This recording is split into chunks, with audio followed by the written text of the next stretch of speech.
What is going on, ladies and gentlemen? Big news today. That community corner had a lot of information, so let's get right to it. Firstly, we now have a gem and card system alongside each other. The gems are designed to be items. You can have a max of 6 gems at any level in any attribute. But what are these gems and what's an attribute? Well, gems are items which have certain effects. You can get different gems depending on the type of attribute that the gem belongs to. There are 3 attributes: agility, vitality and intellect. You unlock attribute points by spending gold. Each attribute point costs 1000 gold. Gold is essentially the new currency. It replaces amber. You earn gold the same way you earn amber for your card points currently.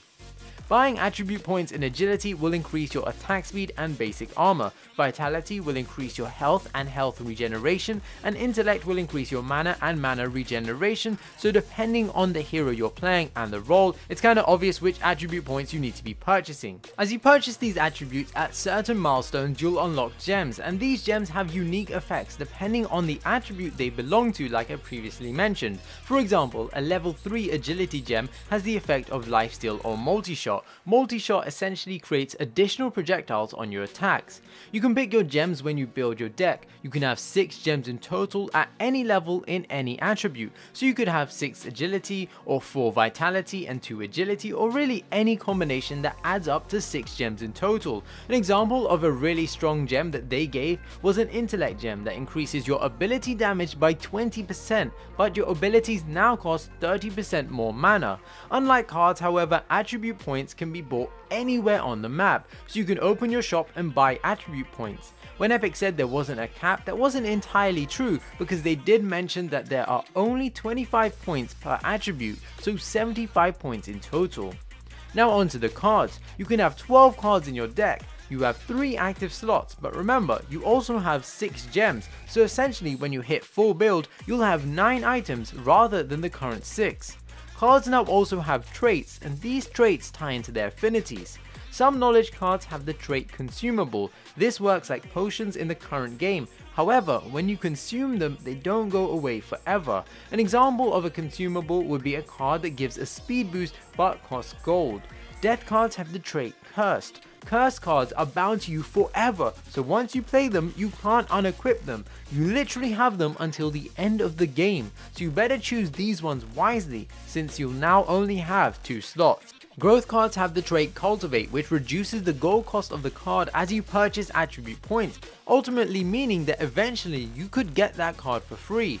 Order cards have the trait Elevate. These cards increase in power if and only if it's the only card equipped in your slot. So you have 3 card slot, but you only have 1 card equipped. An example of an Elevate card is one that gives you a base of 50% max health, but if you meet the Elevate requirement, it will give you an extra 1% max health for every attribute point you've spent. So imagine you've spent 50 attribute points. You basically get double your health, but for a price.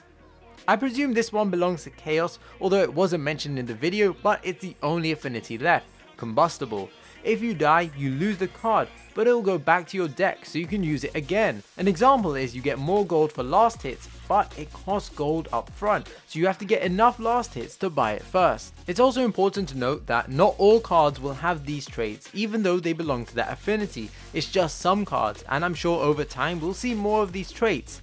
Now, how do you buy cards? Well, using gold and attribute points. The way it works is you get gold and use that to buy attribute points. Each attribute point costs 1000 gold. So for example, you could buy 5 attribute points in intellect, which would cost you 5000 gold. You now have 5 intellect points to spend on cards. Different cards have different costs, so some may only cost intellect. Others may be a mixture of other attributes like agility and vitality, really any combination. The cool thing, however, is that when you spend any of your points to buy cards, these points are being reserved. So if you sell that card, you'll get the points back to spend again. You can also buy cards with gold.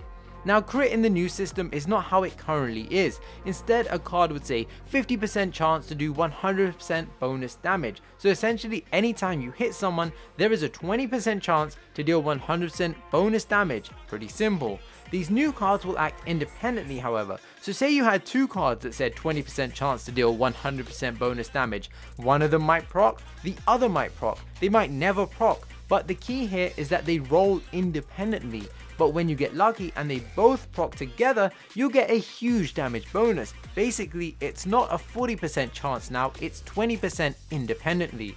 So to sum up the card system, every card has an ability which is either an active or passive. There are cards that increase say pen and only increase pen, but it's an ability rather than a number stat. You might have also noticed that cards have levels, but this is for a future PvE mode and does not affect PvP. Also, bad news, the Monolith visual update is delayed until version 43 in September, so we're still getting the big update on the 8th, but without the art. However, the map does look stunning and I for one can't wait.